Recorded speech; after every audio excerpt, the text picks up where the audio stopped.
Get over there and get that man. Why you just lay there and let intruders come in? Go get him. Man, Rusty's too tired and sleepy to do his job, son. I don't know what's wrong with him. Why would he just lay there and let you come in like that? He's supposed to go over there and bite you. Look at him. Look at him out there. Look at him out there. Yeah, I know. Ain't he pretty? He ain't pretty. He's tired. Sleepy. Yeah. Oh, brother. First thing, son. First things first. Warm them cold hands up. My goodness. You'd think he was living in Saskatchewan or something way up north, and he's acting like it. 41 degrees out there and him freezing. Ay, ay, ay. I can't help it. Why? Why? You didn't wear no clothes? You didn't have no long johns? You didn't have no... Why do you want to wear a long john? 41 degrees. That's why, because you freezing. Come on. Them false teeth ain't gonna keep you warm. But why you long john? It ain't cold. No, you been in the house. You gonna walk in from my house, take over here, No. and see you get cold. Drink your coffee and be quiet. See if you get cold. Oh, Lord have mercy, look at him. All right, it's fixing to come on now. All right, here it is. Hey, sis, Dad, Mom, come on. Your story hour's on. Presenting Your Story Hour. Building for a better tomorrow. Hi there, boys and girls. Hello, everyone. We're so glad you're with us once again. Today's story is a special one because it's another in our series about the man who was perhaps America's most famous president. Well, Aunt Carol, you must be talking about Abraham Lincoln. And you know I'm a great fan of his. I do know. And for those of you listening, Honestly. you probably don't know, but our own Uncle Dan here has given many presentations in which he plays the role of Lincoln. Right, Uncle Dan? Right, Aunt Carol. Some people even say I look a little like him. Well, let's see. Abraham Lincoln was 6 feet 4 inches tall, and you are... 6 feet 4 inches tall. He had dark brown hair, and you have dark brown hair. And some people say he was the ugliest man they ever saw. Well, I don't think you qualify there. But I must say, when you get all dressed up and wear your stovepipe hat, you do make people take a second look. Well, if that's true, I'm glad, because I like to focus people's attention on the man who did so much to preserve the United States of America. I believe that we all owe him a great debt of gratitude. So, Aunt Carol, Yes? why don't we get started with today's story? Good idea, Uncle Dan. In our last story on Lincoln's life, we traced his years of early manhood, which were spent in the small prairie village of New Salem. In this episode, we'll tell about his early days in Springfield in a story which we call Mr. Lincoln Comes to Springfield.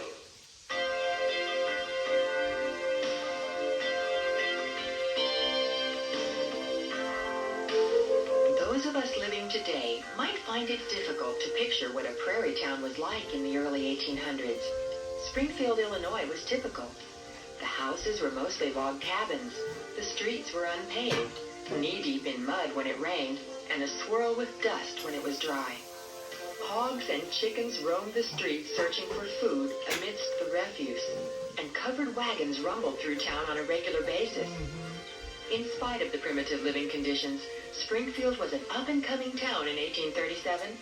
Already it had been designated as the future state capital. It was into this setting that Abraham Lincoln, astride a borrowed horse, trotted into town on April 15th. Soon he appeared in front of Joshua Speed's store. Whoa there. That's a boy. Easy, boy. I'll just tie you up here. There.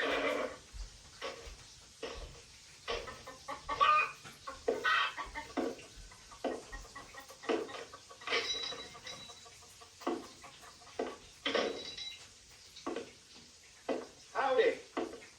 Why, Abraham Lincoln. Welcome. Thank you. Joshua Speed. I heard your speech a piece back, the one where you took on Forquer about the lightning rod. Oh, that was good.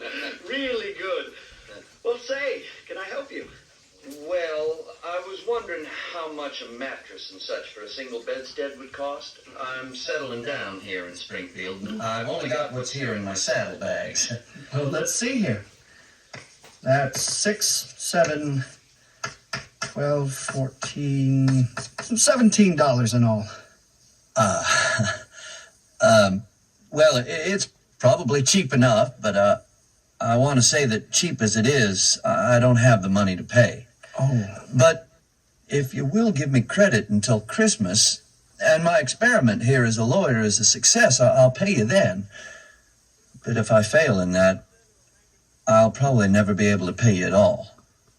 Well, since taking on such a small debt seems to affect you so deeply, I think maybe I have a plan. A way for you to have what you need without it costing you anything. Oh? You see, I have a very large room and a very large bed in it, which you are perfectly welcome to share with me if you choose. Where is your room? Upstairs here, above the store. Just up those stairs. Oh. I don't think I've ever seen such a melancholy face as that one. I guess he's found it all right. Sounds like his saddlebag's hitting the floor. Oh, here he comes now.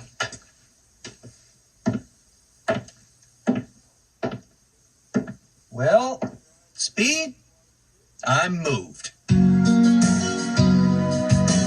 The sleeping facilities offered by Joshua Speed were not at all unusual. In those days, it was rare for a single man to have a private room, and common for 2 or more to share the same bed. Not only did Joshua Speed's store offer housing to Abraham, it was also the scene of much enjoyment, since the huge fireplace at the back of the store was the evening gathering place for many of Springfield's brightest young men. Well, Matheny, we've really seen some action around here the past few months. The 4th of July celebration with the laying of the cornerstone for the new Capitol building. Very true, indeed, Joshua. And before that, none other than Daniel Webster visits our fair city. To the able defender of a sound circulating medium in opposition to mere paper money on one hand and an exclusively metallic currency on the other. I say, Stephen Douglas, quite the memory there. That was the toast made to him word for word. Well, it seems to me, Matheny, a good mind and a good memory are essential elements if one desires a role in politics. Which you undoubtedly do. And you, Abraham, what is it that you desire? Well, I guess that I might do something in life for which I'll be remembered. What a great tragedy to have lived and not done anything worthy of note. Hey, now, pretty serious words coming from our best storyteller. Tell us one of your stories. Well, let's see now. Come on now, Abraham, one of your best. One we've never heard before. Well, I guess maybe I never told you about my trip down the Mississippi just before I went to New Salem.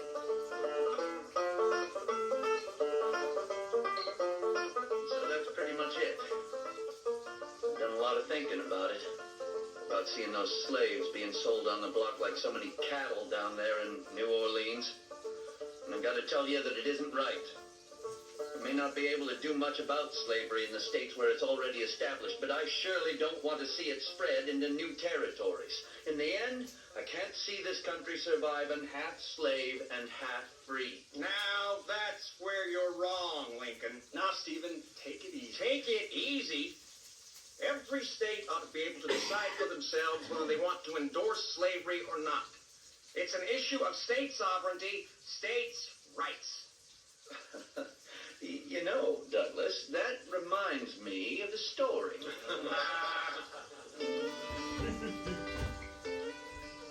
Lincoln was known to have some sort of tale to fit every occasion, and in the days before radio or television was invented, his style of amusing storytelling became the central entertainment wherever he went, and he was often on the move. The circuit court met in Springfield only 2 weeks out of the year. The rest of the time, Lincoln, along with other lawyers and traveling judges, held court in many towns throughout central Illinois. During his years as a circuit rider, Lincoln made the acquaintance of many hundreds of people and gradually became affectionately known as Uncle Abe or Honest Abe. Hurry up, Zachariah. I don't want to miss a minute of this. Court's due to start in an hour, and I want to see it all. I'm coming. You hear if Uncle Abe's going to be there? Of course he's going to be there. I tell you, this here's better than those theaters they have back east. And them concerts, too. Yeah. Nothing can match this for sheer entertainment. I believe you're right, Maggie girl. Oh. Especially Uncle Abe. You know, some say he don't look like much, being so tall and gawky and all. Always looking so rumpled. Yeah, but he ain't ugly like they say. Not when he starts talking. No. Why, his eyes just snap, and it's like somebody lit a candle inside him. Yep, he's one mighty fine lawyer, and that's a fact. Mm-hmm. And a mighty fine lawyer he was. Upon arriving in Springfield, Lincoln was taken into partnership with John Todd Stewart, who was already well established. In 1841, when their partnership was dissolved, Lincoln practiced law with Stephen Logan. Then in 1844, he invited young William Herndon, whom Lincoln always called Billy, to be his law partner. Well, Billy, before long I'll be back on the circuit again. It's a good thing to have you here in the office while I'm gone, keeping track of everything so well. And doing the research we need. Yes, very good thing. Well, thank you, Mr. Lincoln. I'd much rather be here than on the road. Ah, Billy, you don't know what you're missing. Not from all the stories I hear, even from your own lips. Like, well, aren't you always the one who often has to scout the trail for the traveling party? I guess I do at that, And eat but miserable food at the taverns and often have to sleep on the hard floor? But you're missing the point. It's a great adventure. The court sessions are, well, extraordinary. Everyone comes to watch and listen, and they seem to enjoy it all. And I meet so many wonderful folks. Why, just the other day, I met a fine fella who accosted me and said, "Excuse me, sir, but I have an article in my possession which belongs to you." Oh, and did he? Well, I was considerably astonished, and I said to him, "How's that? What do you have?" He took a jackknife from his pocket and said, "This knife was placed in my hands some years ago with the injunction that I was to keep it until I found a man uglier than myself. So I have carried it from that time to this," says the man. "Allow me to say, sir, that I think you are fairly entitled to the property." He gave you the knife. Mr. Lincoln, I never know when you're serious. Oh, well, never mind. What's up for today, Billy? I think we may have an interesting case come our way. Maybe even by this afternoon. Oh? I just ran into Attorney Baker on the street. You know, it's a mighty unpopular thing to represent someone who's been engaged in helping fugitive slaves. And being a political man as he says he is, he has just turned down such a case. I see. I have no doubt that if the gentleman who needs representation asks around town, he'll be directed to you sooner than later. It's well known that that we don't shrink from such unpopular cases. We must always stand for what's right, Billy. Even if I should go down, I'd rather do it for the cause of truth than to stand firm for anything false or misleading. Not only was Lincoln a successful lawyer, he also enjoyed the social life that Springfield offered. Ninian Edwards and his wife Elizabeth were the patrons of Springfield society. During legislative winters, when snow clogged the roads and legislators could not return to their outlying towns, many parties and festive activities were held at the Edwards' impressive mansion. When Elizabeth's sister, Mary Todd, came to stay with her, she was an instant success, popular with young ladies and with the young men as well. This is such fun. Everyone is here. Did you meet Stephen yet, Mary? Stephen Douglas? Oh, yes. And Conflict and Speed, Merriman, and... Oh, and how about him? The tall one? Abraham Lincoln. A very interesting fellow. If I don't miss my guess, he's a rising star. Look! He's headed this way. Good evening, Mrs. Edwards. Mr. Lincoln? And Miss Todd. Good evening. Miss Todd, I would like to dance with you in the worst way. Would you? Of course, Mr. Lincoln. I'd be honored. About the time Lincoln had come to Springfield, he and a young woman by the name of Mary Owens had had a brief engagement, but it had already ended. Now Lincoln's attentions were quickly and enthusiastically directed to Mary Todd. Although she flirted with many of Springfield's eligible bachelors, it was Abraham to which her favor was drawn.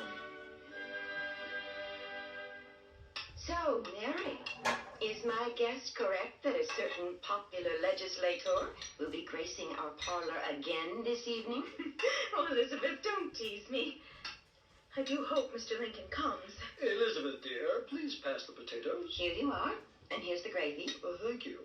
I must say, Mary, for someone who is so well known for his stories and great words, Mr. Lincoln seems to let you do most of the talking. Now, Mr. Edwards, not everyone is as graceful with the fairer sex as you. Well, he might not say much, but what he does say is... I see. Oh, and I must say, he does look upon you with a most rapt gaze at times. You know, Mary, your backgrounds are so different. It makes me worry a little. I do like him very much, but he's straight from the country, and... And I am from fine Kentucky society. Is that what you mean? He only means, dearest, that you and I, or all of us, Todds, have had the finest of upbringings, and a good match is so important to one's happiness. Well, I have always felt that I shall marry a man who will become president. Well, well. Then Mr. Douglas would seem to be a likely candidate, although I must say I might favor Abraham Lincoln for policy's sake. Oh, Stephen Douglas is interesting enough. And charming. Yes, very.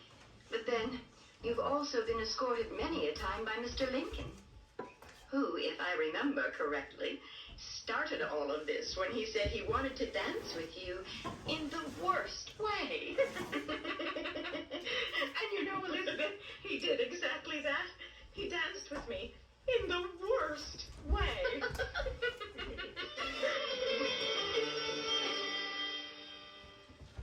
We'll find out if Abraham wins the heart of Mary Todd in just a moment. But first, listen to this request. Haley writes, "We love your radio program, which we hear Saturday mornings. I'm an avid student of America's history. I love the biographies. Please send a catalog. Well, Haley, I hope you're enjoying our Abraham Lincoln series as much as I am. And I hope you've had fun going through our catalog. As you've seen, we have lots of stories about famous Americans. Like D.L. Moody, George Washington Carver, Charles Lindbergh, Molly Pitcher, and the Wright brothers. Glenn Cunningham, Clara Barton, Alexander Graham Bell, Booker T. Washington, Teddy Roosevelt, Robert E. Lee, Johnny Appleseed, Fanny Crosby, George Washington, Aunt Carol, I think we better cease and desist or you won't have time to finish your story. You're right, Uncle Dan, but first let's tell everyone how they can see a complete listing of the stories we have ready to download or available in CD albums. Good idea. You can see our catalog at yourstoryhour.org. Or you can call us toll-free at 1-800-987-7879 and we'll send you a catalog free of charge. Now let's get back to today's story. Mr. Lincoln comes to Springfield.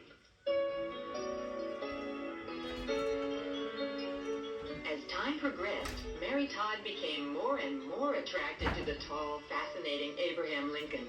He may have lacked somewhat in social graces, but his deficiency was compensated for by his honesty and courtesy. And for his part, Abraham visited the Edwards mansion many times to court Mary.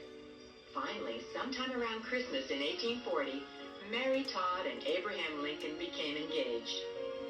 Very soon, however, Abraham began to have doubts, not about Mary so much as about himself. So, Speed, I hardly know what to do. My future is so uncertain. I don't even have a home to take a wife to. And here she is, living now in one of Springfield's finest homes. Exactly. It's hard to match that kind of luxury. That, and I hardly know anything about women or marriage. But you seem confident in your engagement with Miss Henning. Fanny's a fine girl, all right, but... Oh, I don't know. Sometimes I wonder if I love her as I should. That's the thing, all right. Do I love Mary as I should? Do I really love her? Lincoln's doubts were soon heightened when he learned that Joshua Speed, his closest friend and roommate, planned to sell his interest in the store and move back to Kentucky. Too much was happening too fast. Finally, his nerves frayed, Abraham went to face Mary and break the engagement. Abraham? What is it? You look so troubled. It's just that, I've been thinking, and,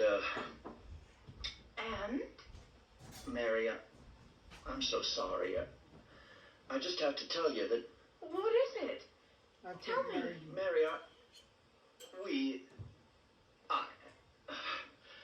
I just don't, I can't say that I really love you, as I should, that is. We can't be married if... You're breaking our engagement? Yep. No. Oh, no. Mary, No. please, understand that It's my fault.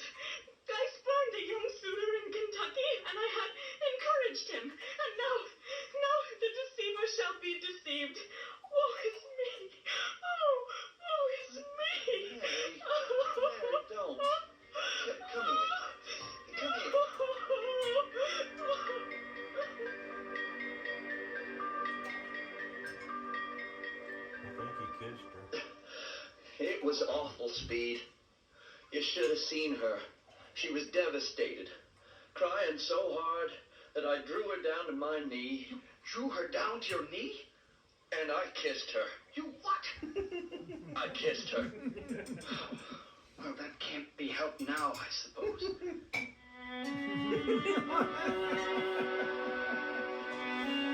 Mary brooded over the turn of events and then wrote a letter releasing Lincoln from their engagement, yet telling him that she had not changed her mind. During the next few months, she cheered herself by re-entering an active social life. But Lincoln descended into a deep depression. I am now the most miserable man living. If what I feel were equally distributed to the whole human family, there would not be one cheerful face on this earth. If you ask me, the man is crazy. You could be right, Elizabeth. His friend Conkling said to me, Mr. Edwards, his present condition is deplorable. He's hardly eaten and can hardly speak above a whisper. It sounds to me as if he has lost grip of his senses.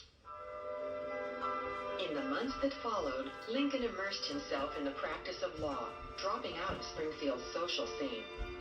In August, he decided to journey to Kentucky, where Joshua Speed now lived. The trip did much to revive him, and later, when he learned of Joshua's happy marriage to Fanny, his courage returned a bit. Before long, Abraham and Mary began to meet secretly at a friend's house without letting the Edwardses know of their renewed friendship. They talked of many things, including politics, a topic which most women of the day avoided, but not Mary. So, now you blame the state auditor, James Shields, for the current crisis? He's the one who issued the directive that the bank's notes would not be accepted for payment of taxes. I imagine we Whigs will not let this alone. The political advantage is now ours. Exactly. In fact, did you read the letters to the editor in the Journal today? Yes. Oh, the Lost Township letter written by who was it? Oh, yes, Rebecca. Yes, Aunt Rebecca.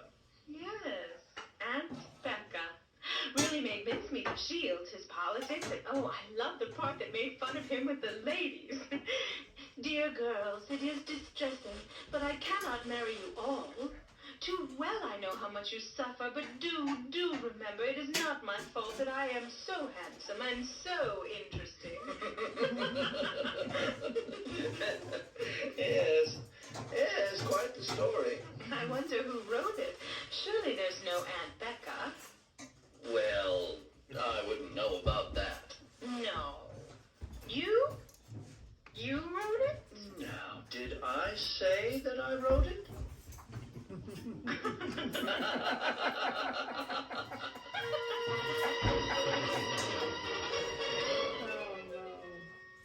More Lost Township letters written by Aunt Becca and making fun of Shields were printed in the newspaper, some of which were probably written by Lincoln, but some of which were authored by Mary Todd, who entered the project wholeheartedly.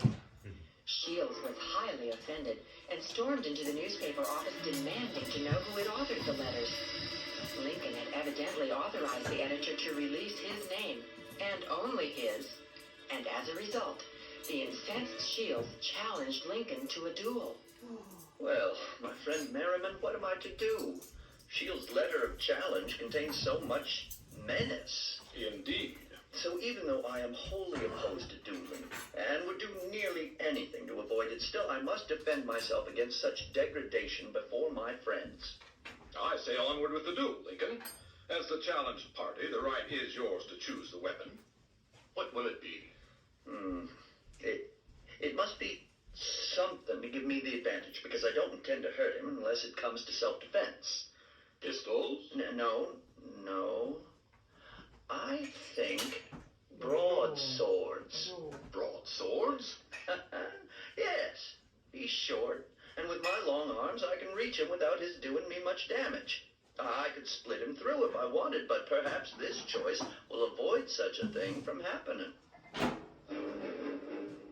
Since dueling was illegal in Illinois, the parties designated a site across the Mississippi in Missouri as the place for the duel to take place.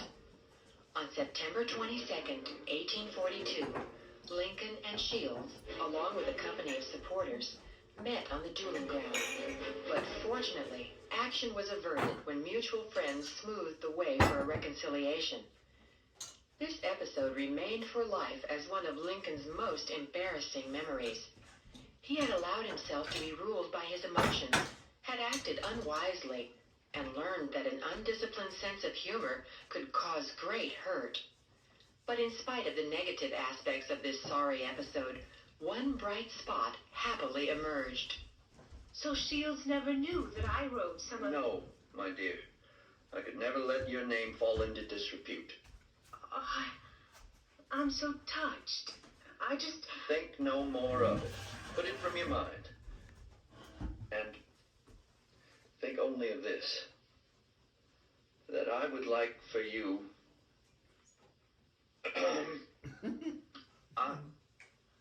I would like... You would like for me... Mr. Lincoln, what is it? Mary Todd, will you marry me? But, Will you? Please, say yes. yes. Oh, yes.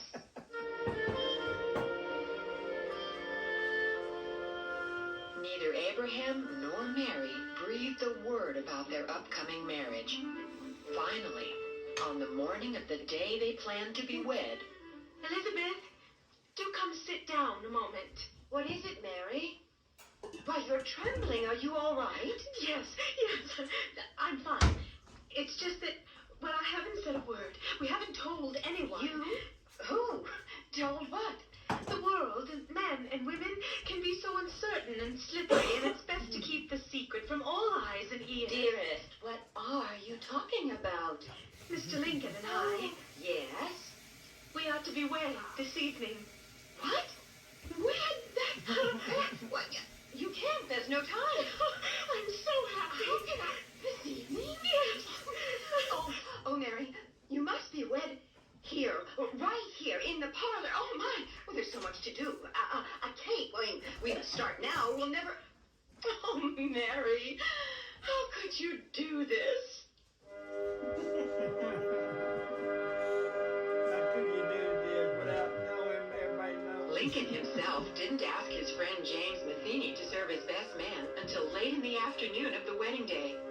Although preparations were hasty, and some reports indicate that the wedding cake was still warm when it was sliced for the reception, Abraham Lincoln and Mary Todd were married on November 4th, 1842. From this day onward, they would face life and all it would bring together. That's it. Hi, Carol. Can you imagine the wedding cake was still warm when they sliced it? My. That was cutting it close, don't you think? Oh, It was Uncle Dan, you're real so close. funny. Seriously, though, it's little details like that that make the biographies of famous people come alive and stick in our memories. That's why so many teachers use our stories in their classroom. So teachers, if you'd like a listing of our stories, either call us at 1-800-987-7879 or visit our website at yourstoryhour.org. You'll be glad you did, so will your students. Gotta go. Bye now. Bye and keep Gotta go. smiling. Bye now. See you on the next video. This has been your Story Hour, building for a better tomorrow. This is Aunt Carol. And Uncle Dan saying goodbye, everyone. See you again next time. Hello, Carol. Hey, I punch my name in the machine.